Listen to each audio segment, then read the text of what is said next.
Deitados eternamente em berço esplêndido, estamos nós, brasileiros, já há bastante tempo, enquanto vemos a iniquidade rolar solta no Congresso Nacional, no Supremo Tribunal Federal e no Palácio do Planalto.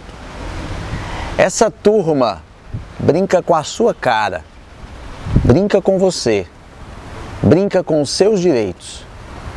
E simplesmente é inexplicável que ainda estejamos no conforto das nossas casas, apenas por trás da tela do computador, sem que nos mobilizemos para mudar essa situação. Mas nós temos uma chance. E eu queria iniciar esta live aqui com você, fazendo um convite. Neste dia 10 de novembro, haverá um Dia Nacional de Mobilização. Todo o Brasil estará nas ruas, convocado pela CUT, Central Única dos Trabalhadores, pela Frente Brasil Popular, em união com várias centrais sindicais e vários movimentos sociais, para protestarmos contra essas medidas do atraso, chamadas de reforma da Previdência e reforma trabalhista. Aliás, a reforma trabalhista entra em vigor no dia 11 de novembro e os efeitos já estão começando a ser sentidos. Dia desses, deixa eu contar para vocês uma coisa. Eu estava em casa com minha namorada Vivi, ela está desempregada já há bastante tempo, estávamos procurando emprego. O que aparece de proposta de emprego é aproveitador querendo colocá-la naqueles esquemas de pirâmide. Ganhe dinheiro fácil, vá para o cruzeiro marítimo. Depois de um tempo, você vai ser safira, diamante, rubi, o raio que o parta. Só que para isso você tem que investir. Compre não sei quanto em um produto que você vai vender por tanto e vai ter um lucro de tanto. Aí os desesperados caem nessa. E aí, de repente, começam a trabalhar e as estatísticas fraudulentas do governo dizem: olha aí, o emprego está crescendo. Está crescendo nesse viés aí. Eu estou começando a abrir o olho logo nesse início dessa nossa transmissão para iniciar um papo reto mesmo com você que está me ouvindo. Meu amigo, minha amiga de todo o país que está nos acompanhando. As vagas de emprego que estão surgindo no Brasil são vagas de emprego informal. Não são vagas de carteira assinada. Não são vagas com garantia. Currículo, minha namorada e outros tantos e tantos milhões de desempregados pelo Brasil cansam de deixar por aí. São esquecidos. Cansam de enviar pela internet.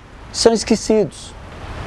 Ah, mas a pessoa tem que ter um mérito para conseguir. Que mérito, companheiro? Nós não somos um país que propicia mais oportunidades para todos. Oportunidade tinha no governo de Lula, no governo de Dilma. Quer você que esteja do outro lado da tela me ouvindo, queira ou não, no governo do PT, nós éramos um país melhor e mais justo. Vou dar um dado para vocês. Eu estou aqui com o meu computador do lado. Eu tenho aqui um dado interessante. De 2000, esses dados que eu vou dar para você, que está me vendo agora, foram divulgados pelo insuspeito Valor Econômico, que é um jornal das organizações Globo, através de uma reportagem do Bruno Vilas Boas, usando números da também insuspeita consultoria Tendências, que de vez em quando dá seus pitacos de economia na Rádio Jovem Pan de São Paulo. Mas olha só que dados interessantes. De 2006 a 2012, as classes D e E as mais baixas do extrato social econômico, caíram em 3.277, aliás, em 3.277.000 famílias. Mais de 3.200.000 famílias em todo o país saíram das classes D e E. A classe C aumentou em mais de 5.800.000 famílias. A classe B aumentou em 5.400.000 famílias. Isso entre 2006 e 2012, ou seja, entre o final do primeiro mandato do presidente Lula e a metade do primeiro mandato da presidente Dilma.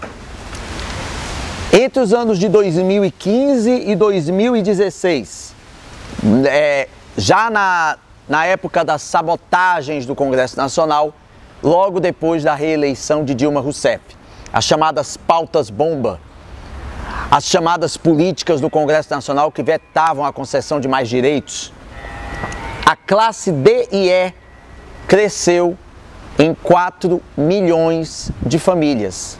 Mais famílias começaram a ficar mais pobres. A classe C caiu em 100.000 famílias. A classe B caiu em 1.581 famílias. Segundo essa pesquisa, para que nós possamos começar a vivenciar um novo aumento das classes C e B e uma nova diminuição das classes D e E, ou seja, das classes mais pobres, traduzindo, para que nós possamos presenciar uma nova migração daqueles mais pobres para classes econômicas imediatamente superiores, ou seja, para que tenha mais acesso aos bens de consumo, o Brasil, pelos cálculos atuais, tem que esperar até o ano de 2026. Bom lembrar para você que está conosco nos acompanhando e que faz esse exercício de história, aquilo que eu falei na transmissão passada. Quando Dilma Rousseff foi eleita presidente da República em outubro de 2014, o Congresso Nacional, dominado pelos conservadores, começou uma campanha de sabotagem ao seu governo. Bom lembrar que a presidente Dilma foi reeleita com 54 milhões de votos, mas outros tantos 50 e tantos milhões de votos fizeram o Congresso Nacional mais reacionário e conservador da história. Ou seja, a partir de 1º de janeiro de 2015, nós tínhamos uma presidente do PT e um Congresso Nacional dominado por partidos que se opunham ao programa de governo de Dilma Rousseff. E aí começou a sabotagem. Sabotagem com relação à lei anticorrupção, sabotagem com relação a propostas econômicas que visavam melhorar um pouco mais a vida da população brasileira. E aí o que acontece? Aquela classe pobre que tinha migrado para classes melhores, durante o governo Lula, por conta das políticas de transferência de renda, por conta da circulação da economia, começou a ver os seus recursos definharem. E olha que ainda não estávamos no governo do retrocesso do Michel Temer, coisa que piorou sensivelmente após o golpe de Estado. Pois sim, essa desigualdade, se mantiverem-se os índices atuais, só vai se reequilibrar com a adoção de novas políticas de inclusão social no ano de 2026. Veja a que ponto chegou o país com a política de retrocesso do golpe. Mas se isso ainda não lhe convence a ir às ruas no dia 10 de novembro para protestar contra a reforma da Previdência e a reforma trabalhista, reforma da Previdência, aliás, que é uma fraude, nós dizíamos há muito tempo, e isso foi confirmado recentemente em uma reportagem que não ganhou os destaques devidos. A CPI da Previdência do Senado Federal divulgou relatório dizendo que o rombo da Previdência na verdade nunca existiu, é uma farsa. Se isso ainda não é suficiente para que o amigo ou a amiga vá às ruas no dia 10 de novembro, eu vou dizer um outro dado. Saiu uma matéria na Agência Brasil, no último dia 2 de novembro, feriado do dia de finados, dizendo o seguinte: desigualdade entre homens e mulheres aumenta. Brasil cai 11 posições em ranking. E um dos fatores desse aumento da desigualdade de gênero do Brasil é o fato de que diminuiu a participação feminina na política. Entre outras coisas, porque a nossa presidente Dilma Rousseff foi apiada do poder com o golpe parlamentar disfarçado de impeachment dos dias 17 de abril e 31 de agosto de 2016. Porque se fôssemos realmente um país sério, nós, incluindo a nossa classe política, teríamos nos pautado da seguinte forma: havia equívocos cometidos por Dilma Rousseff? Havia. Eu do Partido dos Trabalhadores, não vou aqui pecar pela falta de sinceridade. Houve equívocos, sim, do governo de Dilma Rousseff. Mas isso era justificativa para arquitetar um golpe, para tirá-la do poder? Alegando um crime de responsabilidade que nunca aconteceu? Jogando fora na lata do lixo 54 milhões de votos? Coloquem na cabeça de vocês que para que este golpe acontecesse, havia interesses externos. E esses interesses visavam as nossas riquezas naturais. E eu vou chegar já já nesse ponto, porque também uma outra notícia divulgada dessa semana e repercutida pelo blog Tijolaço, um dos bastiões da imprensa independente, mostra a que ponto chega a ganância internacional em relação aos recursos naturais brasileiros. Derrubar a Dilma foi um passo adotado por essa turma lá de fora que não se interessa pela libertação da América Latina. E aqui nós temos serviçais dessa turma que são disciplinados na arte de fazer a população brasileira. É o atual mandatário mor, presidente ladrão, quadrilheiro maior da República, cujo nome eu me recuso a citar. Voltando à questão da desigualdade de gênero, olha só que interessante. Pelo cálculo atual, seriam necessários 100 anos, um século, para acabar com a desigualdade de gênero em todo o mundo. O Brasil, como eu disse no começo, caiu 11 posições no ranking de igualdade de gênero no mundo. Nós hoje ostentamos a posição de número 90 no mundo. Olha só, o Brasil é o 90º colocado no mundo em igualdade de gênero. Atenção, companheira, o Brasil é o 90º lugar do mundo em igualdade de gênero. Para você ter uma ideia, a Nicarágua, que alguns incautos que não entendem absolutamente nada de política criticam só porque o Daniel Ortega está no poder, em matéria de igualdade de gênero, a Nicarágua está em 6º lugar no mundo. É isso mesmo que você está ouvindo. 6º lugar no mundo. A Bolívia, cujo presidente Evo Morales, que faz um grande trabalho no Estado Plurinacional da Bolívia, também é criticado por esses incautos que não entendem patavina de política. Em matéria de igualdade de gênero, a Bolívia, economicamente mais pobre do que o Brasil em termos de PIB, bem distante, a Bolívia é a 17ª colocada em igualdade de gênero.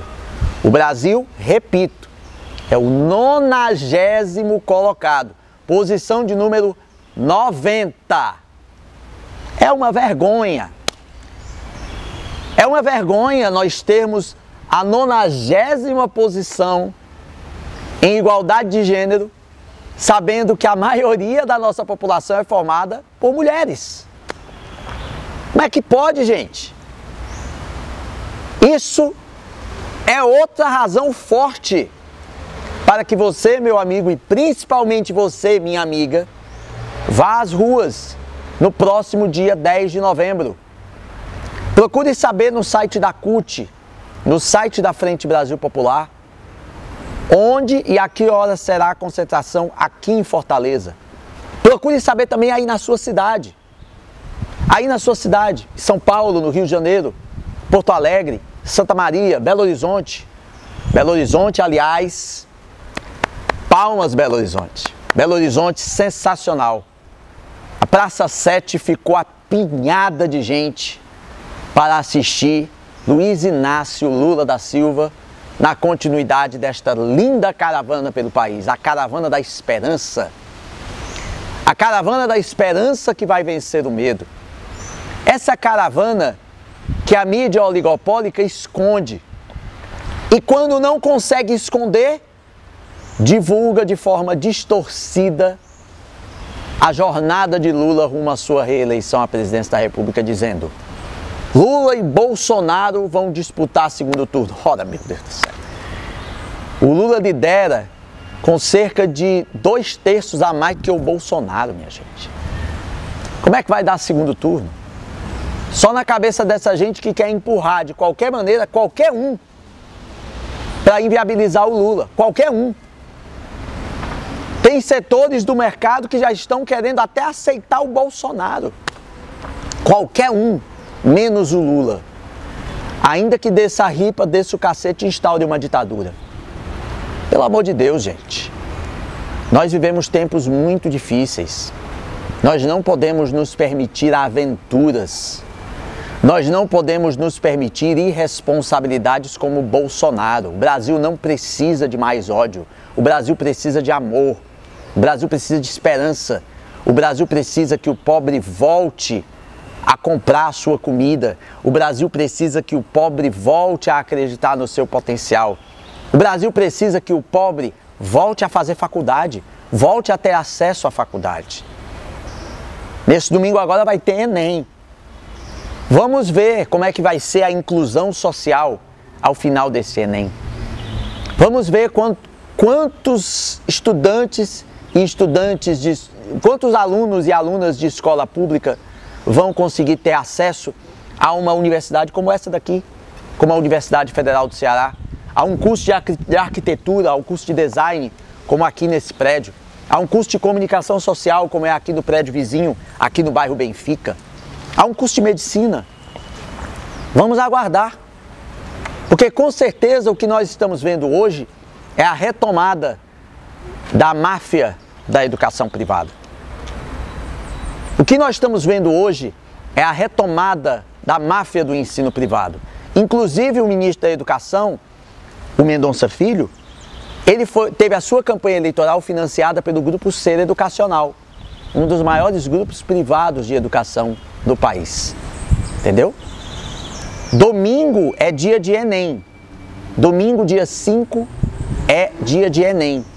E você que vai fazer o Enem neste domingo, que está se preparando já para sair de casa, que está pegando já a sua caneta, que está pegando já o seu lanchinho, que está pegando já o seu, fazendo o seu último reforço para poder fazer uma boa prova daqui a pouco, você tem em mente que está fazendo parte de uma história,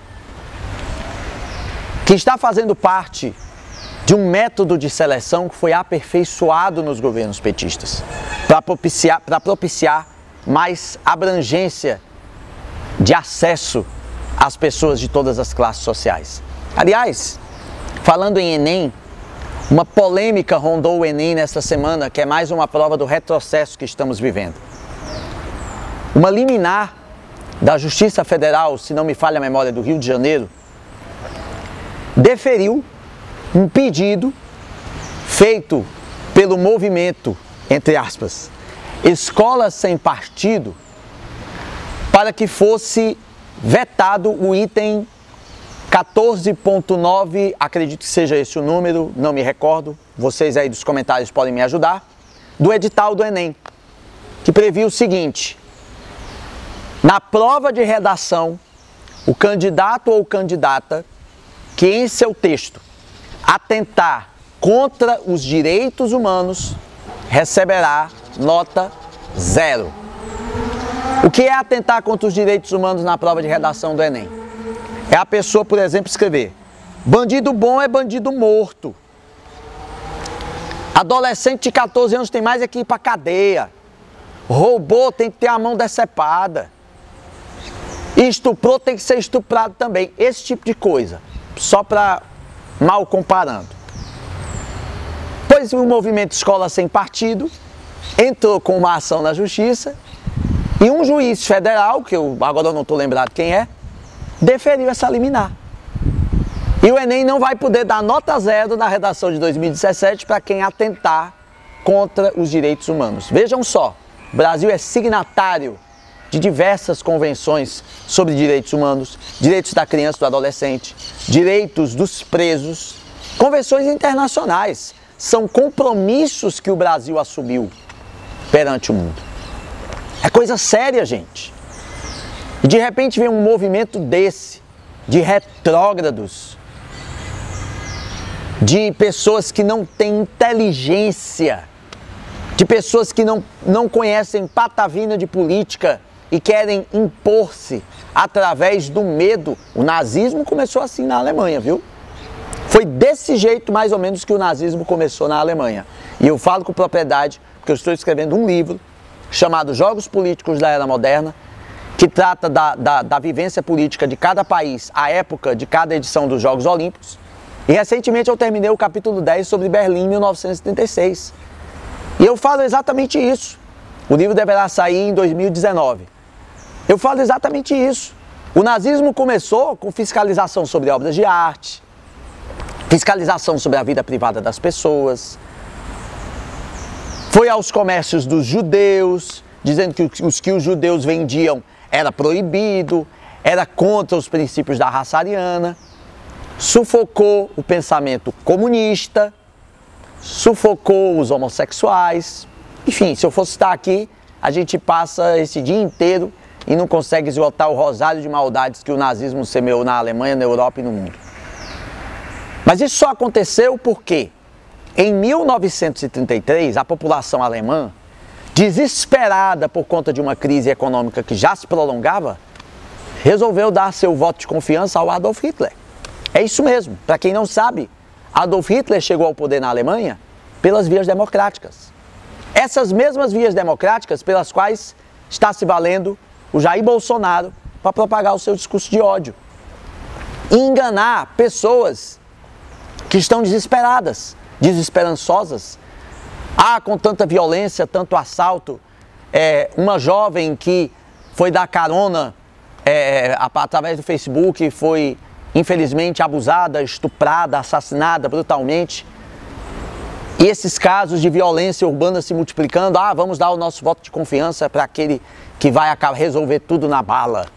Pelo amor de Deus, gente, não caiam nessa. Isso não resolve o problema. Não resolve. O que resolve é a inclusão social. O que resolve é a educação. O que resolve é combate à fome.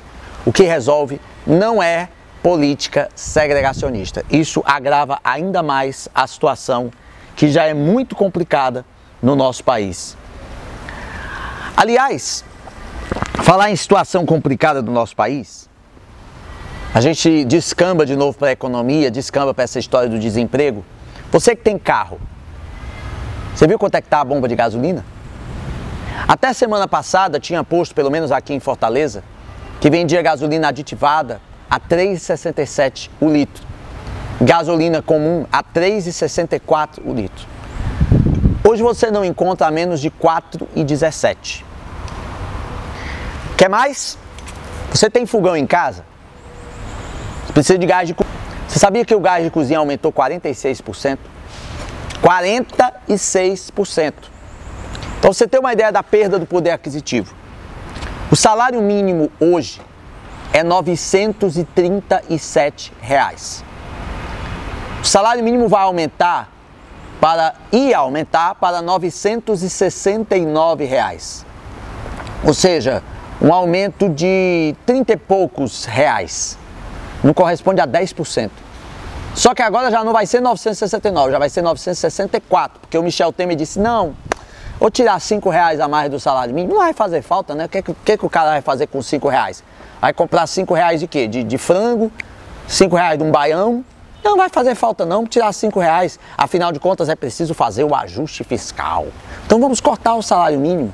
Pois é, o salário mínimo ano que vem vai ser R$ 964. Agora faça os cálculos, de 937 para 964, são exatamente R$ 27 de reajuste. Isso aí dá pouco mais de 7% aproximadamente de reajuste do salário mínimo. Enquanto que o aumento do gás de cozinha foi de 46%, o aumento da gasolina foi da ordem de 25%.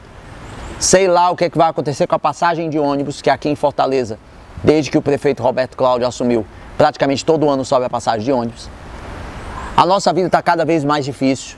Quem é servidor público teve um reajuste ainda menor, de 2%.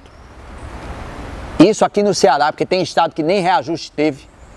Tem estado que está parcelando salário de servidor público. Tenho dó da situação dos meus colegas servidores públicos, por exemplo, do Rio de Janeiro. Tenho dó da situação dos meus colegas servidores públicos do Rio Grande do Sul, por exemplo, que convivem com salários parcelados.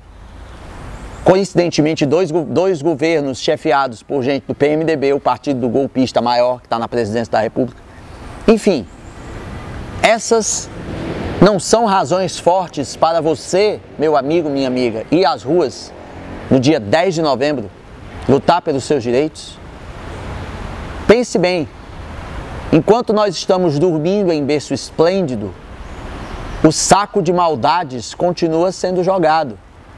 Quiséramos nós que fosse um saco cheio de presentes do Papai Noel, mas não é, é um saco de maldades do Papai Temeroso. Quisera eu poder viver a fantasia de acreditar em Papai Noel como eu tinha quando era criança, mas nem isso eu posso. Não sei nem se eu vou poder comprar presente de Natal para os meus 2 filhos, para minha namorada, para os meus amigos, para as minhas amigas, para minha mãe, para o meu irmão que está lá em São Paulo. Não sei, é tudo muito incerto. O Brasil se tornou um país para baixo, um país que vende as suas riquezas a preço de banana. Recentemente nós tivemos o leilão vergonhoso do pré-sal. O Sindicato dos Petroleiros do Rio de Janeiro denunciou recentemente que o governo temeroso está vendendo o petróleo brasileiro a 1 centavo o litro. 1 centavo o litro. Lembrem-se, quando durante o governo Lula foi descoberto o pré-sal, trabalhou-se rapidamente para garantir, por meio de leis, por meio de textos legais, de normativas legais, que as riquezas do pré-sal fossem preferencialmente destinadas ao povo brasileiro, através do regime de partilha. Isso quer dizer que uma parte reservada ao desenvolvimento do Brasil seria intocável. E no governo de Dilma Rousseff acertou-se que seriam destinados royalties para a educação. O governo temeroso quer acabar com o regime de partilha e voltar com o regime de concessão. Como ainda estamos sob o regime de partilha, o prejuízo do último leilão não foi tão grande. Porque nós temos, por exemplo, o campo de Lula, que produz mais pré-sal, produz mais petróleo do que todo o petróleo produzido até agora na história do país. Só o campo de Lula, que ainda está sob controle da Petrobras. Essa é a principal razão, falo mais uma vez, como eu falei no vídeo passado, para que o golpe tenha acontecido por aqui. Eu quero lembrar a você, meu amigo, minha amiga, que está acompanhando essa transmissão, que está curtindo, que está compartilhando, que está comentando, como sempre faz quando acessa o blog da Dilma, quando acessa o Mídia Livre, Eu quero lembrar a você que a presidente Dilma Rousseff foi grampeada pela Agência de Segurança dos Estados Unidos. Foi grampeada. Teve seu telefone grampeado. Onde já se viu um chefe de Estado ter seu telefone grampeado por um outro país? Dilma denunciou publicamente na ONU. E o objetivo dos grampos era a Petrobras, que já estava se tornando uma empresa internacionalmente grande, pujante. O que aconteceu? A articulação em torno do golpe. O Wikileaks divulgou, ainda em 2016, que Michel Temer era informante da CIA, que Aloysio Nunes Ferreira era informante da CIA, que José Serra era informante da CIA. E nós assistimos a tudo isso aqui parados, aparvalhados. Estas são razões fortes para você, meu amigo, minha amiga, que está acompanhando essa transmissão, que está curtindo, que está comentando, que está compartilhando, ir às ruas no dia 10 de novembro, na sua cidade, somar-se a nós na resistência, somar-se a nós nesse grito de socorro. O golpe e as medidas pós-golpe estão sendo denunciadas mundo afora. Aqui, a grande, entre aspas, mídia esconde de forma conveniente, para que você acredite que o emprego está voltando, que a indústria está produzindo, que as vendas estão acontecendo, que a inadimplência está diminuindo. Não está, meu amigo. Nós estamos estagnados. Basta você olhar na sua casa. O que é que você conquistou de bem material, de relevância, de abril de 2016 para cá? O que é que você conquistou? O que é que você conquistou de relevante em termos materiais desde que começou a sabotagem contra Dilma Rousseff, que redundou no golpe, que redundou nisso que está acontecendo hoje? O que é que aconteceu? Você não progrediu. Só aqueles que estão das classes mais abastadas conseguem progredir. Só pessoas como Luiz Linda Valois, por exemplo, que já ganha 30 mil reais como ministra dos Direitos Humanos e quer romper o teto constitucional e ganhar mais de 60 mil reais para acumular o salário dela de ministra com a aposentadoria dela de desembargadora do Tribunal de Justiça da Bahia. Só esse tipo de gente, que não tem escrúpulos, que não está nem aí para o sofrimento do povo, que brinca com a cara da gente, só esse tipo de gente. Coincidentemente, Luiz Linda Valois é filiada ao PSDB. Meus amigos tucanos, por favor, não fiquem chateados. Eu até acredito que nos quadros do PSDB deve ter gente boa, até acredito. Não há problema nenhum em uma pessoa se filiar ao PSDB, se acredita na proposta do PSDB, tudo bem, é um direito que a pessoa tem. Mas veja só, um ministro de Estado do PSDB, partido que apoiou desde o início o golpe, partido que está por trás disso tudo que está aí, quer romper o teto constitucional e acha que está tudo bem. Não, eu estou aqui fazendo trabalho escravo, ganhando 30 mil reais. Luiz Linda, tucanos, trabalho escravo realiza quem ganha um salário mínimo ou menos trabalhando no comércio. Trabalho escravo vai realizar essas pessoas que vão ser contratadas temporariamente para o Natal, nos shoppings, trabalhando às vezes 10, 11 horas por dia, para reforçar o atendimento às pessoas que vão consumir, aos ricos, principalmente, classe média alta e ricos, que vão consumir nos shoppings. Enquanto as pessoas que estarão lá trabalhando serão exploradas, não terão sua carteira assinada, porque é trabalho temporário. Tem shopping em Vitória, no Espírito Santo, que eu já vi um anúncio que foi divulgado aqui na internet semana passada, que já está divulgando contratação por hora a R$ 4,45 a hora para trabalhar só no sábado e no domingo. Somando tudo isso, se você aceitasse essa proposta, você receberia R$ 178 por mês. O que é que dá para fazer com R$ 178 por mês? R$ 178 por mês. E a Luiz Linda Valois, tucana, diz que trabalhar por 30 mil reais é trabalho escravo. Será que essa não é uma boa razão também para você, meu amigo, minha amiga, ir para as ruas nesse dia 10 de novembro? Se não for uma boa razão, tem nada não. Eu tenho várias. Eu vou dizer mais uma. Olha só. Na calada da noite, sem que fosse divulgado amplamente pela grande mídia, nosso querido e amado presidente ladrão assinou uma medida amparada em uma lei sancionada pelo Fernando Henrique Cardoso, outro lesa-pátria, mais precisamente a Lei 9.641/97, assinou uma medida, um decreto, permitindo a privatização de tudo quanto é empresa pública do país. Você sabia disso? Pois fique sabendo.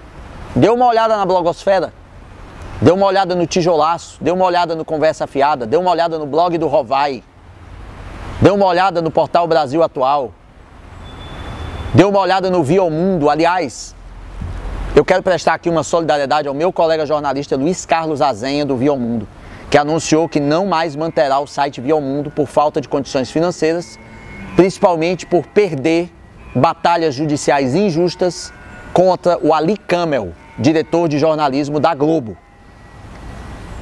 E eu quero também prestar minha solidariedade aos blogueiros e blogueiras, aos jornalistas de todo o país que estão sendo processados por falar a verdade.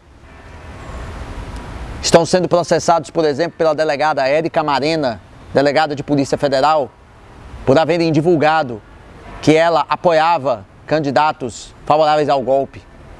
Quero prestar também minhas solidariedade aos juízes que corajosamente subiram aos palanques para defender a democracia e foram injustamente punidos pelo Supremo Tribunal Federal, que só pune os juízes que se manifestam a favor da democracia, mas não pune os juízes que se manifestaram publicamente no Facebook e no Twitter pelo golpe a favor do atual governo. Esses dois pesos e duas medidas fizeram com que na madrugada de hoje uma placa fosse colocada no gramado do Supremo Tribunal Federal, dizendo que o STF era o colegiado que protegia corruptos desse país. Quero prestar minhas homenagens aos anônimos e anônimas que colocaram essa placa lá do STF, esse protesto pacífico, sem armas, sem violência, mas que diz muito mais do que qualquer protesto linguarudo desse tal de MBL. Gente, existem várias formas de se lutar. E eu acho que a mais eficiente nesse momento é a gente ir para a rua. Colocar o pé no chão, como o Lula está fazendo. O que Lula está fazendo pelo Brasil é muito mais do que a simples divulgação do seu nome. Até porque, venhamos e convenhamos, o Lula não precisa divulgar o seu nome, o Lula não precisa se mobilizar para divulgar a si mesmo. Ele por si só já é uma personalidade, basta ele respirar que ele já é uma personalidade. Não se trata de endeusar, não é isso. É de reconhecer o papel mundial que este grande líder tem. Que é a única personalidade do Brasil que realmente representa a viabilidade de um novo projeto para o país. Que terá certamente a coragem de revogar essas medidas do atraso, de trazer de novo o Brasil ao caminho do otimismo, ao caminho da esperança. O Lula está botando o pé na rua, está fazendo o que tem que ser feito, está sendo uma voz, assim como tantas outras, tanta gente valorosa também, tanta gente valorosa, não só o Lula. O Lula é porque ele arrasta multidões, o Lula arrasta multidões, milhões seguem o Lula de forma espontânea. Nós não precisamos de pão com mortadela para seguir o Lula, embora pão com mortadela seja uma delícia. Se derem pão com mortadela para mim, eu como na hora, até porque eu estou morrendo de fome. Mas a gente não precisa disso. A gente só precisa de esperança. E o Lula representa o discurso de esperança. Queiram ou não, ele representa. É o único que realmente representa. Eu tenho muito respeito, por exemplo, pelo Guilherme Boulos. É um cara valoroso do movimento dos trabalhadores sem terra. Aliás, a quem eu também presto minha solidariedade pela luta da ocupação lá de São Bernardo do Campo. Solidariedade esta estendida também aos ocupantes daquele espaço que estão brigando pelo seu direito à moradia, que também está lhe sendo tolhido por essa quadrilha que está no poder. Solidariedade essa que eu também presto ao cantor e compositor Caetano Veloso. Independentemente de uma ou outra opinião que o Caetano tenha dito no passado que seja questionável, mas eu acho que a gente deve separar as coisas. Eu nunca vi, no tempo de democracia, um cantor ser impedido de cantar, né? E é uma vergonha o que aconteceu em São Bernardo do Campo, com uma juíza que, aliás, já esteve envolvida, ou pelo menos suspeita de estar envolvida com o PCC e com o tráfico, ter deferido uma liminar, alegando motivos de segurança, para impedir o Caetano Veloso de cantar para o povo. Isso é uma vergonha, Eu nunca vi isso no regime democrático. É lamentável. Mas enfim, nós temos tantos nomes valorosos na resistência que merecem o nosso respeito. E eu citei aqui o Guilherme Boulos. Mas nenhum deles tem, honestamente falando, a presença, a liderança, o respeito internacional que tem o Luiz Inácio Lula da Silva.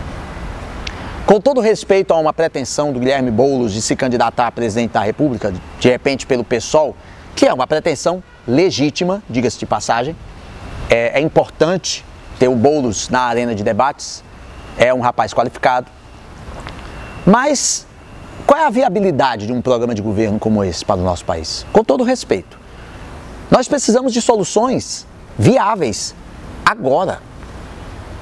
E a solução viável agora é o Lula. É ele quem vai chegar na arena do jogo internacional, esse jogo jogado que a gente não tem nem ideia da sujeira que rola. A gente não tem nem ideia da sujeira que rola nesse jogo internacional. E o Lula é o que a gente chama na política internacional de um player. Ele é um player. Um cara que não tem diploma universitário, se tornou o nosso maior player da história. Grande player.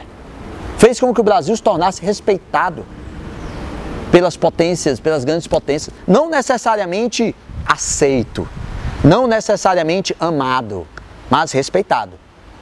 Quando o Barack Obama chamou o Lula de o cara, não quer dizer que o Barack Obama amava o Lula.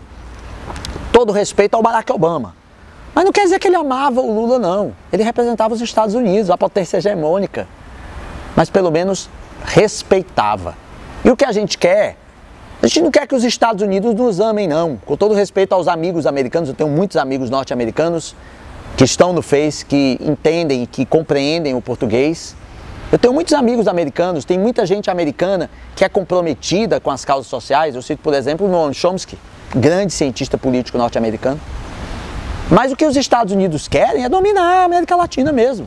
A gente sabe, desde sempre. Então, quando o Lula se impunha no cenário internacional, ele dizia, Estados Unidos é o seguinte, nós somos nações amigas. Nós temos interesse em ter relações diplomáticas com vocês, porque nós temos interesses comerciais. É interessante que vocês e nós estejamos unidos. Só que nós queremos o nosso espaço, nós merecemos o nosso espaço, nós somos donos da maior biodiversidade do planeta, nós somos donos da riqueza do pré-sal. Vocês têm que nos respeitar. Vocês têm que nos respeitar. É isso. Esse é o segredo. Então nós precisamos hoje, aqui no Brasil, internamente, de alguém que nos traga esperança, e o Lula traz a esperança no seu discurso, nas suas ações e no seu legado, porque ele tem peixe para vender. Basta olhar os indicadores que eu citei há pouco tempo, logo no início da nossa transmissão. E lá fora ele é um grande player que vai atuar a nosso favor, como ele fez durante o governo dele. Nós precisamos de players e não de oportunistas. Com todo respeito também ao Ciro Gomes, todo respeito ao Ciro, que tem uma boa oratória, que tem relativo conhecimento, logicamente tem mandatos, né? Só que um cara que já rodou por 7 partidos, começando pelo PDS, foram 8 partidos no todo, começando pelo PDS, agora está no PDT, não sei quanto tempo ele vai ficar no PDT. Quer dizer, uma pessoa que não tem identidade partidária, a não ser a dele mesmo. eu queria fazer até um alerta para você, que está aí do outro lado da tela e que não é do Ceará, que de repente está propenso a dar o seu voto ao Ciro. Respeito a sua posição, respeito. É inegável que o Ciro se posicionou contra o golpe, é inegável, tá? Mas não é uma postura necessariamente altruísta, não é. Nós aqui do estado do Ceará conhecemos a figura. Ciro Gomes foi prefeito de Fortaleza quando sucedeu Maria Luísa Fontinelli, que foi a primeira prefeita da história das capitais brasileiras, a primeira mulher a ser eleita prefeita das capitais brasileiras, a quem eu rendo minha homenagem, que está aniversariante desse mês, completando 75 anos de idade, Maria Luísa Fontinelli, que por muito tempo pertenceu ao Partido dos Trabalhadores e hoje integra outros movimentos de valor, como por exemplo o Crítica Radical, que também merece o nosso respeito. Maria Luísa Fontinelli foi prefeita de Fortaleza de 1985 a 1988 e sofreu um tremendo boicote por parte do governo do estado. Na época não existia fundo de participação dos municípios. Na época os municípios tinham de ir de pires na mão ao governo do estado pedir verba para poder governar. E o governador do estado na época era ninguém mais, ninguém menos que Tasso Gereissati, que na época era do PMDB, porque PSDB não existia, passou a existir só em 1988. Pois bem, nas eleições de 1988, em que a imagem da Maria Luísa estava desgastada pela questão do lixo acumulado nas ruas, os lixeiros entraram em greve, porque simplesmente a prefeitura não tinha dinheiro para administrar isso aí, porque o Tasso Gereissati vetava o dinheiro, é bom que se diga isso. A imagem da Maria Luísa estava muito desgastada, ela já tinha saído do Partido dos Trabalhadores e disputou as eleições pelo PMDB o Ciro Ferreira Gomes, cuja experiência se resumia a ser deputado estadual e deputado federal. Deputado estadual, aliás, foi o primeiro cargo dele, se não me falha a memória, na época pelo PDS, o primeiro partido dele. Bom lembrar que o PDS é o partido que sustentava a ditadura militar, tá? Só para verem de onde o Ciro Gomes veio. Ele foi eleito prefeito de Fortaleza, começou a fazer a chamada administração das mudanças, mas não completou o mandato. Em abril de 1990, ele largou a prefeitura para ser governador do estado, já pelo PSDB, com o apoio do Tasso Gereissati. Foi eleito governador do estado, continuou o chamado choque de gestão do governo Tasso, penalizando os servidores públicos, penalizando a população mais pobre, inventando uma história de projeto São José para enganar os bestas lá do interior. E aí também não completou o mandato. Ele não completou o mandato porque foi ser ministro da Fazenda, do governo Itamar Franco. Ele assumiu o Ministério da Fazenda pouco tempo depois do Fernando Henrique. Fernando Henrique foi concorrer à eleição depois do tal do Plano Real. Ciro Gomes concorreu às eleições presidenciais, se não me falha a memória, em 94. Não, minto, ele concorreu em 98 e 2002. Em 94 ele foi ministro da Fazenda e, se não me falha a memória, apoiou o Fernando Henrique, se eu não estiver enganado. Mas o fato é que em 98 ele já apareceu para disputar a presidência da República no outro partido, no PPS, Partido Popular Socialista, que de socialista só tem um nome. O PPS é um partido que surgiu como uma cisão do Partido Comunista Brasileiro, o partidão do Luiz Carlos Prestes. E essa cisão foi puxada pelo Roberto Freire, que chegou a ser deputado federal pelo MDB na época da ditadura. Então era um comunista que não era comunista, né? Então puxou essa cisão, surgiu o PPS, o Ciro Gomes foi candidato a presidente em 1998 e em 2002. Em 98 eu acho que ficou até em terceiro lugar. Depois, Ciro Gomes e sua trupe, incluído aí Cid Ferreira Gomes, que foi nosso governador em 2 mandatos, mudaram-se para o PSB, Partido Socialista Brasileiro, que naquela época de socialista também não tinha nada. Agora, nos últimos meses, é que está começando a tentar resgatar a sua linha socialista, né? Mas na época de socialista não tinha nada. O PSB virou um partido oportunista, ficou até do lado do PSDB.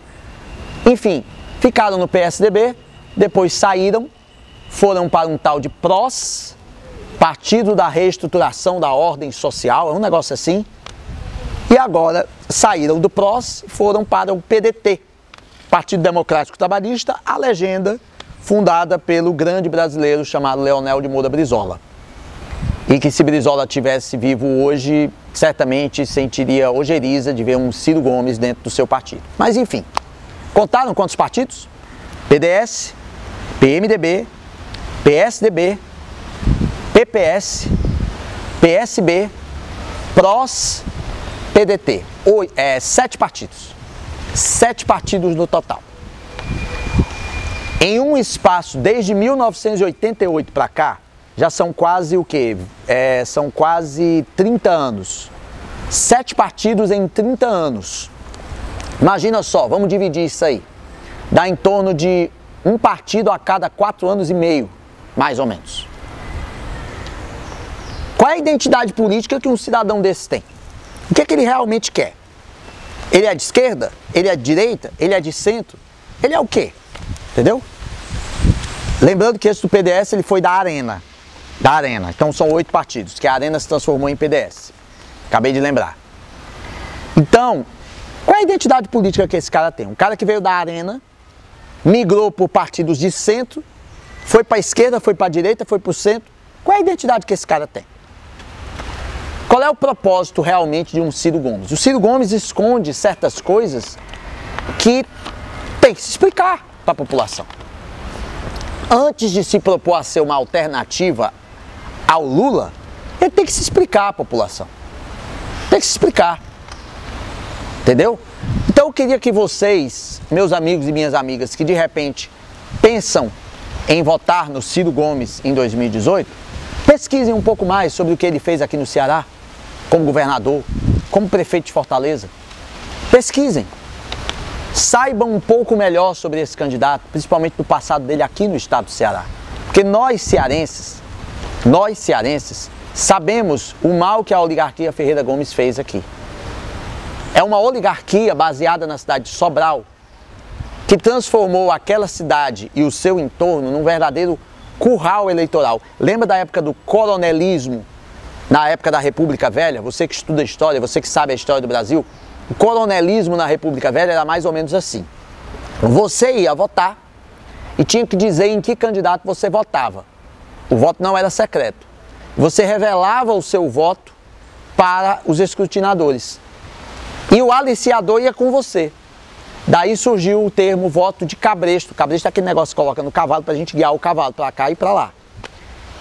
E o que os Ferreira Gomes praticam em Sobral e naquela região no entorno de Sobral é o voto de cabresto.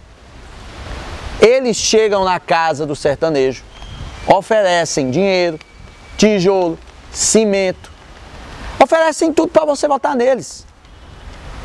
Oferecem tudo. Tantas e tantas denúncias de compra de voto aconteceram nessas últimas eleições de 2014. Por lá, tantas e tantas denúncias de compra de voto. E aí a gente vai acreditar num cara desse, que se faz de progressista, mas que já demonstrou em seus discursos ser a favor de privatizações, ser homofóbico, ser machista. Lembra daquele episódio envolvendo a Patrícia Pilar? A gente não esquece não, Ciro Gomes. A gente não esquece não. Nem nós esquecemos e certamente a Patrícia Pilar também não esquece. Entendeu? Então a gente não se engana. E eu conclamo a você que de repente está pensando em votar no Ciro Gomes, a pensar um pouco mais. Será que vale a pena deixar de votar no Lula para acreditar num engodo que está se disfarçando de esquerdista? Não vale a pena. Pensa um pouquinho. Pensa um pouquinho. Repito, tenho muito respeito pelas posições que o Ciro Gomes tomou contra o golpe.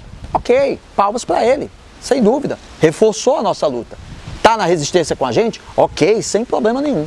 Mas em termos de disputa eleitoral, não é viável. Vamos pensar um pouquinho. Vamos pensar no Brasil que nós queremos para os nossos filhos, para os nossos netos. Vamos pensar um pouquinho.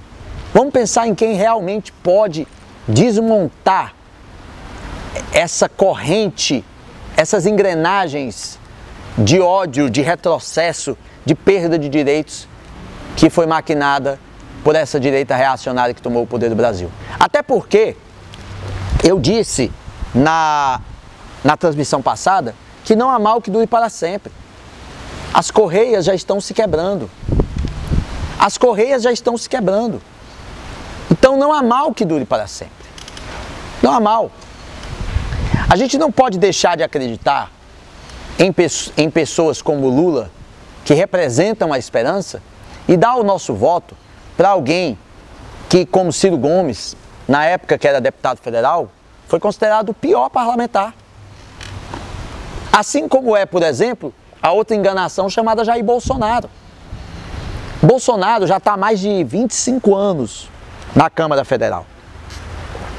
Qual foi o grande projeto de lei que ele apresentou? Não precisa nem ser de interesse nacional, não. Jair Bolsonaro é um deputado eleito pelo povo do Rio de Janeiro. Qual foi o grande projeto que ele apresentou para a segurança do Rio de Janeiro? Você que está aí no Rio de Janeiro, meu amigo Marcelo Miliaccio, que está no Face, aqui eu mando um abraço. Você que está aí no Rio de Janeiro, qual foi o grande projeto que o Bolsonaro apresentou para o Rio de Janeiro? Para a segurança do Rio de Janeiro, para a educação do povo carioca? Não teve. Só é de discurso, só é de palavreado, só é de colocar aquele peito de pombo dele e dizer que vai matar, que vai esfolar, que homossexual não tem espaço, isso, aquilo, outro, aquele discurso falastrão que bastou ele ir na entrevista com a Mariana Godoy, minha grande colega lá da Rede TV, e a Mariana Godoy desmontou ele em 2 tempos, que foi perguntar as coisas para ele de economia, ele veio com essa de, eu não entendo de economia, eu vou botar um economista, gente, isso é uma enganação. Eu, por exemplo, eu sou jornalista, eu não fiz faculdade de economia, só que eu pesquiso, eu trouxe dados. Hoje em dia tem computador, tem internet. Internet não é só para ficar de papo no WhatsApp, não. Internet é para pesquisar. Um cara que se propõe a ser presidente da República, não entende patavina de economia, não entende patavina de saúde, só vem com discurso populista furado de direita para enganar a gente.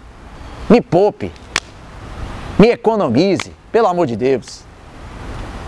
Se a gente for jogar as cartas na mesa, não tem opção melhor para a presidência da República em 2018 do que Lula. Não tem. É por isso que ele arrasta multidões para onde vai.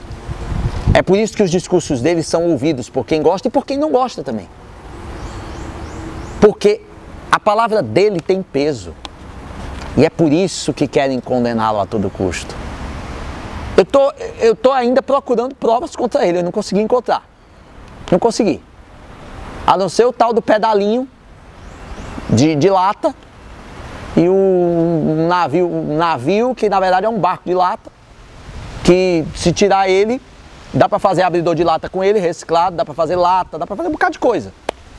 Dá para fazer um bocado de coisa, dá para sentar em cima, feito um banco. Então a gente tem que parar para pensar um pouco nessa história e não se deixar manipular. Não se deixar manipular.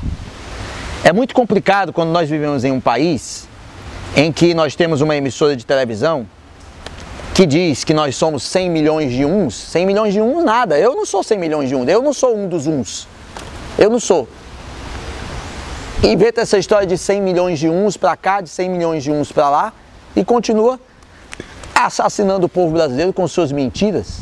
O povo não está mais enganando, não. As pessoas já estão sabendo o que está acontecendo. Tem outras fontes de informação. Tem outros blogs, tem a blogosfera. Tem a mídia livre. Tem a gente. Tem outros tantos canais que surgem. Então, procure se basear na mídia independente. Leia a mídia convencional também, mas faça o contraponto com a mídia independente. Leia sites de fora para saber o que está acontecendo no Brasil. Por incrível que pareça, a gente tem que ler sites de fora para saber o que está acontecendo no Brasil. The Guardian, BBC, El País. Entendeu? Washington Post. Sabe? A gente tem que ler sites de fora para saber o que está acontecendo aqui no Brasil. Porque aqui nós temos a autocensura da Globo. Emissora essa que a gente tem que aturar até 2022. Atenção, Lula, se for eleito presidente da República, por favor, reveja essa história da concessão da Globo. Não permita mais que isso aconteça não, pelo amor de Deus.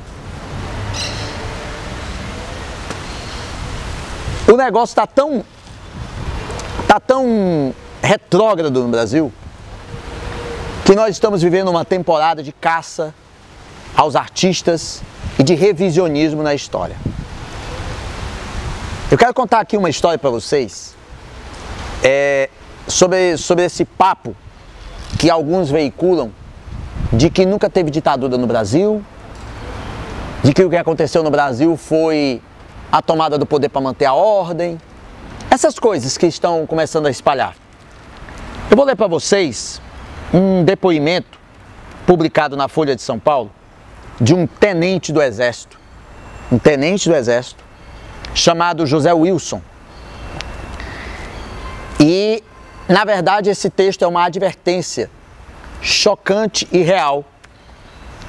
Aquelas pessoas que dizem, no tempo da ditadura era bom, no tempo da ditadura não tinha corrupção, no tempo da ditadura era todo mundo enfileirado cantando o hino nacional, aprendendo OSPB nas escolas, educação moral e cívica nas faculdades, enfim. Era muito bom, tempo bom que não volta mais, intervenção militar já, né? Pois olha só o que esse tenente do Exército relata. Que não houve ditadura no Brasil, vou contar uma história. Anos antes de o Jango assumir, só para contextualizar, Jango, João Goulart, presidente da República entre 1961 e 1964, derrubado pelo golpe civil-militar decretado naquele ano. Anos antes de o Jango assumir, veio para cá uma exposição itinerante da Rússia. Era um navio que ficava ancorado. O povo podia visitar, ver sobre a indústria e a vida na Rússia. 2 soldados do grupo dos paraquedistas foram visitar e pegaram os folhetos que estavam distribuindo. Com o tempo, até esqueceram. Isso foi antes de o Jango assumir, viu? No finalzinho da década de 50, início da década de 60. Estávamos provavelmente no governo do JK, tá? Lembrando que antes do Jango teve também o Jânio Quadros, que governou por 7 meses, depois escafedeu-se. Continuando. Passados alguns anos, veio o golpe, no caso de 1964. Entraram nos quartos de todos os milicos, militares, para revistar e encontraram o folheto. O amigo tinha esquecido. Levaram o cara para ser interrogado. Ele nunca militou em nada, nunca foi comunista. Ele foi colocado em uma mesa, amarraram mãos e pés nos 4 cantos. Depois de baterem nele, colocaram uma vela acesa no ânus e deixaram queimar até o final. Esse cara ficou com todo tipo de problema que você pode imaginar. Isso era o governo militar. Tudo porque tinha um panfleto. Palavras, repito, do tenente do Exército José Wilson, publicadas essa semana na Folha de São Paulo. Um tenente do Exército, certamente com a cabeça progressista. Vejam o perigo que estamos correndo, minha gente. O perigo que estamos correndo em colocarmos no poder uma pessoa comprometida com isso aí. Vocês realmente querem que isso volte para o país? Eu acho que isso também é uma razão muito forte para no dia 10 de novembro irmos às ruas protestar pela volta da democracia, pelo Brasil que realmente nós queremos. Mas vocês querem outro motivo? Não estão satisfeitos ainda? Pois eu vou dar outro. A direita, reconhecidamente, não tem um nome para bater o Lula. Porque em 94, 98 tinha o Fernando Henrique Cardoso, que bem ou mal, eu não gosto dele, mas era um nome de peso. Sociólogo respeitado, tinha uma história para contar, pelo menos tinha um nome de peso. Hoje não tem. Não tem nenhum. Quem é o grande nome da direita que vai brigar com o Lula? Aécio Neves? O cara que vive inspirado na sua carreira? José Serra? O careca? O maior de todos os ladrões? Dória? O prefeito? Aquele que quis dar ração de comida fora da validade para os pobres de São Paulo? Medida essa que graças a Deus não vingou porque a justiça vetou? Quem é o grande nome da direita? Não tem. Aí, inventaram uma agora. Recapitulando 1989. Deixa eu lembrar para você o que aconteceu em 1989. Você que é mais novo do que eu. Em 89 nós tivemos uma eleição presidencial, foi a primeira vez que o Lula concorreu à presidência da República. Como todos sabem, quem ganhou aquela eleição foi o Fernando Collor de Mello, depois de uma maracutaia feita por uma edição criminosa do Jornal Nacional. Pois bem, no dia 4 de novembro, aproximadamente, um novo elemento entrou na disputa, ainda não tinha chegado o primeiro turno. A disputa estava embolada, com o Collor na frente, com o Brizola ali no segundo lugar, o Lula começando a crescer. Muito bem, aí entrou um novo elemento, a partir do dia 4 de novembro, que tentou ser candidato pelo PFL, não conseguiu, tentou ser candidato pelo Partido Liberal, o Guilherme Afife Domingos, que era o candidato na época, disse: não, só se for meu vice, cabeça de chapa não quero não. E ele disse: não, eu quero ser cabeça de chapa. Aí ele entrou em contato com um certo PMB, que era na época Partido Municipalista Brasileiro, partidinho nanico que nem existe mais, cujo candidato era um certo Armando Correia, que era o presidente nacional desse partido, e disse: Armando, é o seguinte, eu quero ser candidato pela sua legenda. Eu lhe pago tanto, você me dá a sua legenda e você sai da disputa, eu entro no seu lugar. Eu estou falando de ninguém mais, ninguém menos do que Silvio Santos, ele mesmo. Foi candidato à presidência da República e logo quando entrou, uma pesquisa Ibope divulgada apontava ele como favorito para ir ao segundo turno com Collor. Foi assim um doping. Quem acompanha a história das Olimpíadas é como se fosse o doping do Ben Johnson antes de correr a prova dos 100 metros rasos dos Jogos de Seul em 88. Foi muito bem, foi meio que um doping. E o Silvio Santos estava lá. Silvio Santos vem aí, número 26, vamos votar no Silvio, né? Oi, né? E tal. E aí, 5 dias depois, o Tribunal Superior Eleitoral cassou o registro do Silvio Santos, porque o Partido Municipalista Brasileiro não tinha recolhido assinaturas de eleitores em 9 estados, só tinha recolhido assinaturas comprovadas em 4 estados.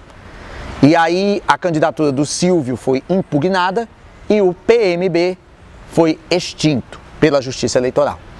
Mas isso foi uma amostra de como a direita estava desesperada. A própria direita não acreditava muito no Collor, não. E aí gestou-se o fenômeno Silvio Santos, que se não fosse a impugnação da candidatura, poderia até ter sido eleito presidente da República, vá lá, né? Um dono de rede de televisão como o SBT, né? Que também não é fluxo e cheire. Pois bem, agora, quase 20 anos depois, quase 30 anos depois, perdão, estão fabricando um novo Silvio Santos chamado Luciano Huck. Só que o Luciano Huck está fazendo diferente. Silvio Santos era dono de rede de televisão. Então ele não tinha a dimensão do risco que corria. Na pior das hipóteses, ele perderia a eleição ou não seria candidato, mas continuaria dono da sua rede de televisão, dono do baú da felicidade, ricaço, como ele sempre foi, como ele vai morrer sendo. Luciano Huck não. Ele é rico, ele é famoso, mas ele não é dono de um canal de televisão. Ele é empregado da Globo. Então o Luciano sabe dos riscos que corre se ele aparecer logo como candidato a presidente da República ou como pré-candidato. Mas ele está fazendo na surdina, criando um certo grupo de empresários, acho que o nome é Agora, não sei o quê, para formular políticas de governo. E vejam só, recrutando pessoas para serem candidatos a cargos eletivos. Recrutando jovens deslumbrados com a política para serem candidatos a cargos efetivos. E como é que ele recruta? Ele dá umas perguntas para a pessoa responder se concorda totalmente, parcialmente, discorda totalmente. Perguntas como, por exemplo, a redução da maioridade penal é uma boa alternativa para reduzir a criminalidade? Consta essa pergunta no tal do formulário do Luciano Huck. Sabia disso? Quem quiser saber maiores detalhes, peça pelos comentários a mim que eu mando o link. Faço questão de mandar. Porque tudo aquilo que eu falo nos vídeos para você, meu amigo, minha amiga, eu pesquiso antes. A gente faz jornalismo com responsabilidade, a gente faz política com responsabilidade, a gente não joga falácias. Então, a direita está querendo fabricar esse cara que nunca passou na política e por nunca ter passado na política é, entre aspas, limpo. Nunca foi processado, não tem a pecha de corrupto, De repente, aqueles desavisados, eu vou votar no Luciano Huck, porque ele, poxa, ele é tão legal lá no Lata Velha, ele dá os carros velhos, transforma os carros velhos em carro novo, e lá ele dá a casa para as pessoas, no lar docilar, como ele é legal, não quero ser um milionário, ele dá um monte de dinheiro para a pessoa responder as perguntas sobre a Globo, de repente a pessoa sai de lá e muda a vida. Eu vou votar aí nesse cara, que quem sabe eu vou ficar um milionário também, né? Não vá dessa não, preste muita atenção nos movimentos desse cara. Deixa esse cara fazer o caldeirão do Huck mesmo. Aliás, não dê audiência para ele não, mude de canal. Deixa ele fazer o caldeirão do Huck mesmo e deixar as pessoas que preferem a Globo assistirem ele. Mas esse cara sendo presidente da República, já imaginou? Uma das entidades financeiras que estão financiando esse projeto, esse sonho do Luciano Huck de ser presidente, é o Banco Itaú. É esse Itaú mesmo. O Itaú, que foi divulgado recentemente pelo Diese, é a instituição financeira mais rentável do mundo. É isso mesmo. O Brasil está em primeiro lugar nesse ranking, dentre os bancos mais rentáveis do mundo. É o Itaú Unibanco. E nós temos 5 bancos entre os mais rentáveis do mundo. Entre eles o Bradesco, Banco do Brasil, o Santander Brasil, aliás o Santander que vetou aquela exposição cultural Queer Museu, para satisfazer os gostos do MBL. Nós temos 5 bancos entre os mais rentáveis do mundo. E o campeão mundial é o nosso Itaú Unibanco, um dos principais patrocinadores dessa aventura que começa a ser gestada, chamada Luciano Huck. Abra o olho. Um Luciano Huck na presidência seria pior ou mais do mesmo que o Temer. Porque nós temos um presidente da República e temos um Congresso Nacional. Seria o presidente do atraso. Seria o presidente das grandes empresas, inclusive das grandes empresas educacionais. Recentemente esse cara fez uma propaganda dizendo: seja professor e aumente a sua renda, chamando o professor de bico, cara. Desvalorizando a classe dos educadores. Sem contar as diversas manifestações racistas que ele externou no próprio caldeirão do Huck e através de sua grife de roupa, que já foi denunciada por racismo, por colocar um manequim negro de cabeça para baixo. Pode pesquisar na internet, pode pesquisar. Nós não temos espaço para aventuras. Nós não somos o Brasil de 1989 que permitiu a gestação de um Collor. Nós somos mais maduros, nós somos mais conscientes. A eleição de 1989 até a gente pode justificar, porque era a primeira eleição a primeira eleição desde 1960 para a presidência da República, primeira eleição em 30 anos. O povo brasileiro de repente estava desesperançado pela hiperinflação, viu naquele caçador dos Marajás a grande esperança para o futuro do Brasil e foi na onda do Jornal Nacional.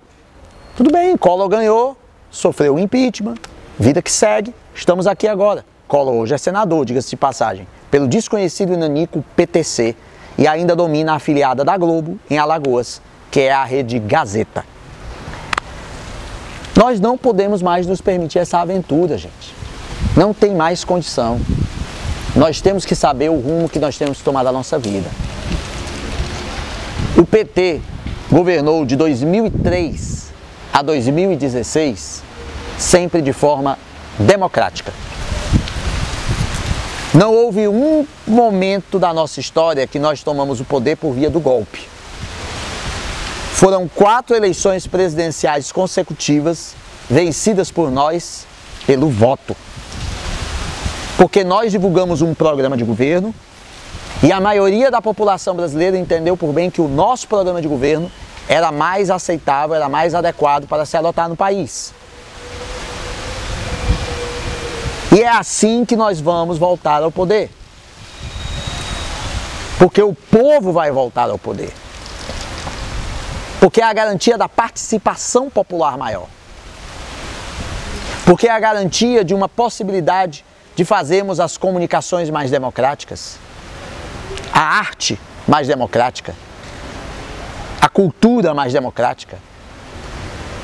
É uma possibilidade que nós temos de fazer o povo brasileiro mais feliz outra vez, mais otimista.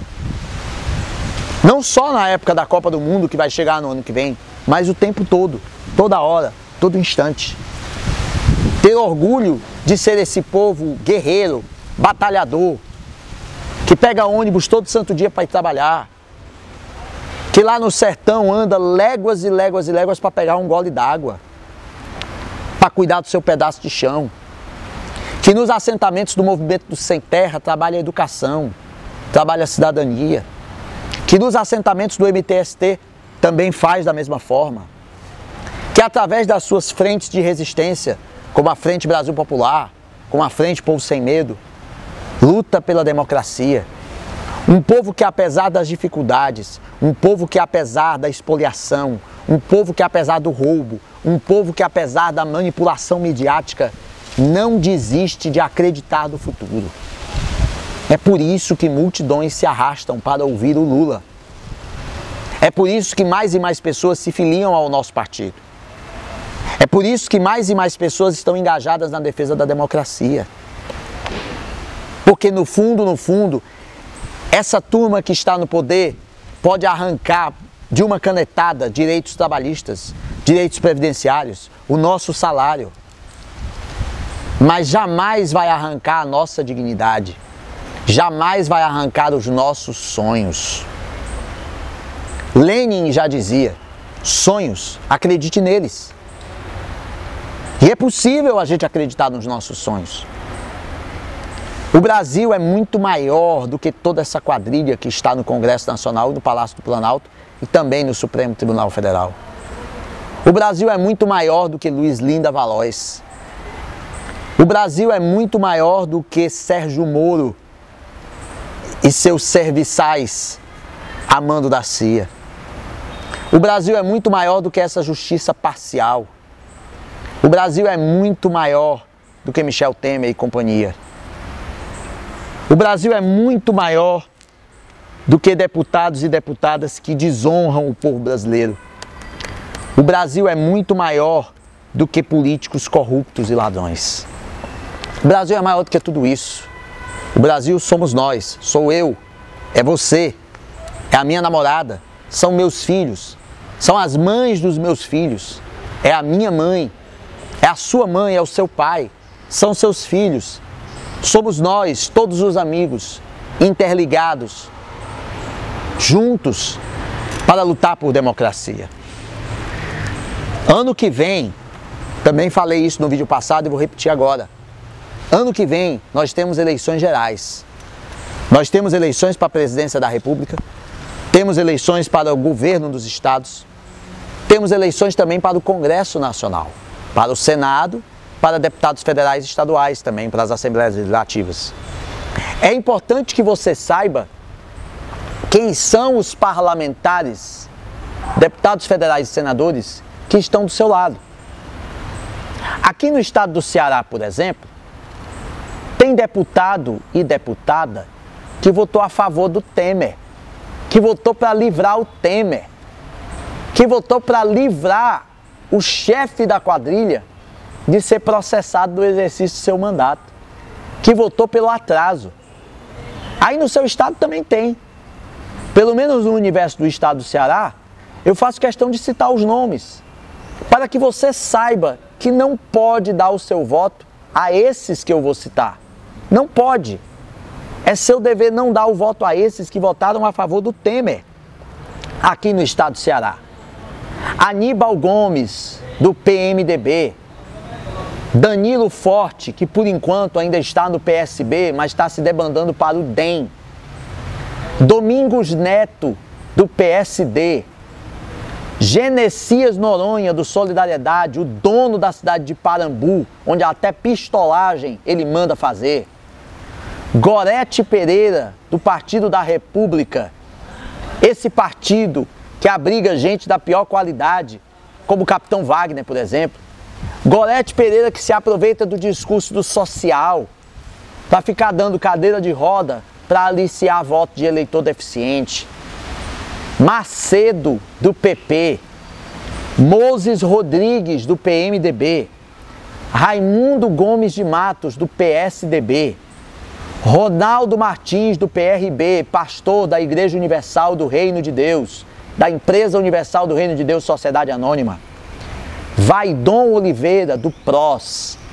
Esses deputados federais votaram contra a denúncia do Michel Temer. Memorizaram os nomes? Anotem. Aqui no estado do Ceará são esses. Você que é de outros estados, procure saber como o seu deputado votou nesse caso da denúncia do Temer. Procure saber. Saiba e anote. Anote e divulgue. Divulgue, espalhe. Queime o filme desses deputados. Queime o filme dos senadores que votaram contra você na proposta de reforma trabalhista e da reforma da Previdência. Queime! Esse é um trabalho que é meu, que é seu, que é de todos nós. É ano que vem. Estamos a menos de um ano. Está na hora da gente se mobilizar.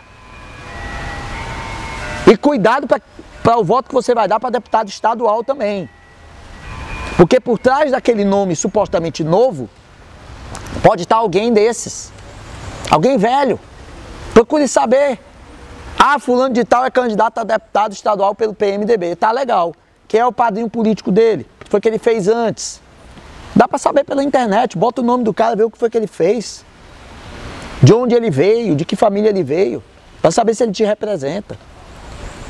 Para saber se ele realmente está interessado no teu bem-estar. Ou se ele só quer o jetonzinho parlamentar, a aposentadoria dele, para poder se dar bem. Gente, existem bons políticos. Existem. Não vamos fazer o Congresso Nacional conservador de novo como a gente fez em 2014 não, porque foi isso que ferrou o governo Dilma. Foi isso. Foi o Congresso Nacional conservador, extremamente reacionário, que botou até Marco Feliciano na Comissão de Direitos Humanos. Tenha santa paciência. Que coloca uma Ana Amélia do Rio Grande do Sul para ser senadora, pelo amor de Deus, meus amigos gaúchos. Que coloca um Aécio Neves para ser senador. Meu Deus do céu. Aliás, vocês de Minas tomem cuidado, viu? O Aécio Neves está querendo se candidatar a deputado federal, porque ele sabe que para senador ele não ganha.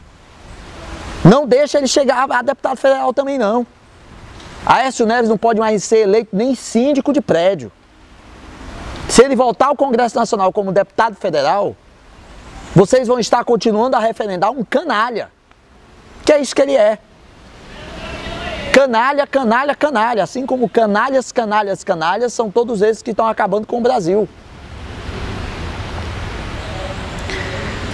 Gente, eu sei que essa transmissão ganhou meio que ares de palestra, de papo aqui.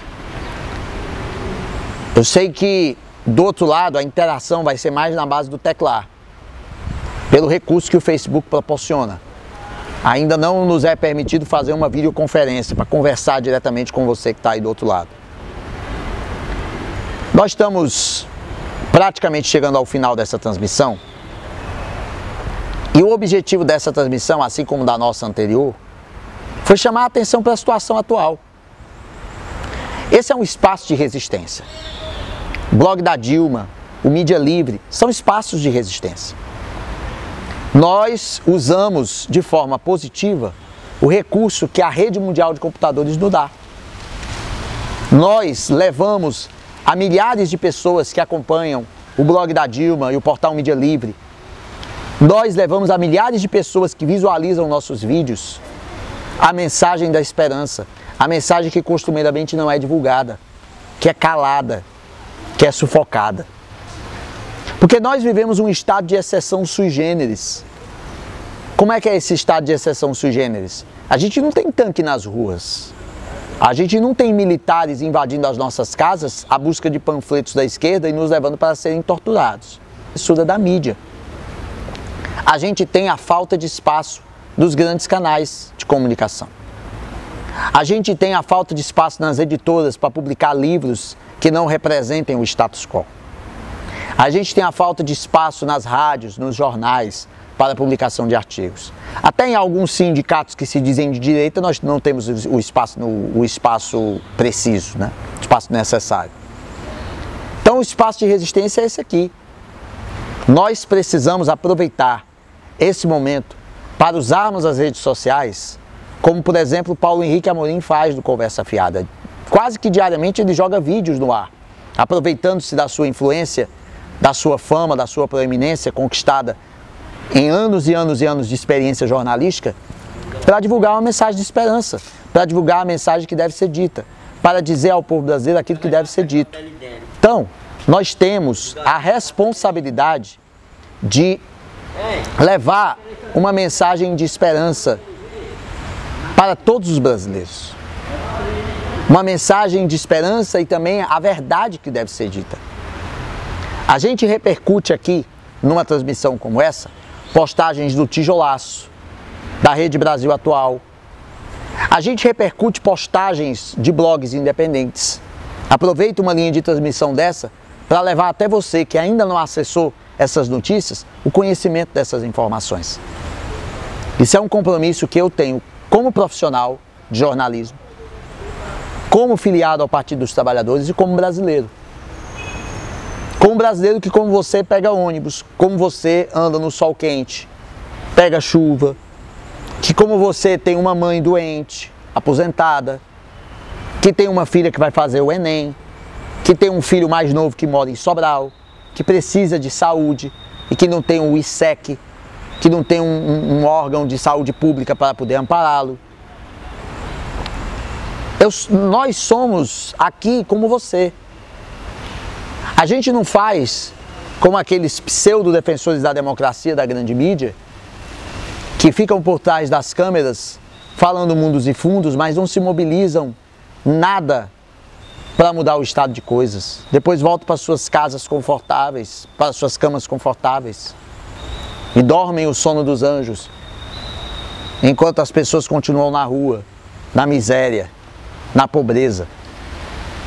A gente entra em contato com o povo, a gente entra em contato com as pessoas e vê a falta que uma política de inclusão social faz. A gente vê a falta que uma política de igualdade racial e de igualdade de gênero faz. A gente vê a falta que uma política de acesso amplo à educação faz. A gente vê a falta que o Lula faz. A gente vê a falta que a democracia faz. Então eu convido você, meu amigo, minha amiga, mais uma vez a se juntar a nós nessa luta. E essa semana tem uma forma ativa para você se juntar. Dia 10, sexta-feira agora, dia 10 de novembro, em todo o país, procure saber onde vai ser a concentração e a que horas começa.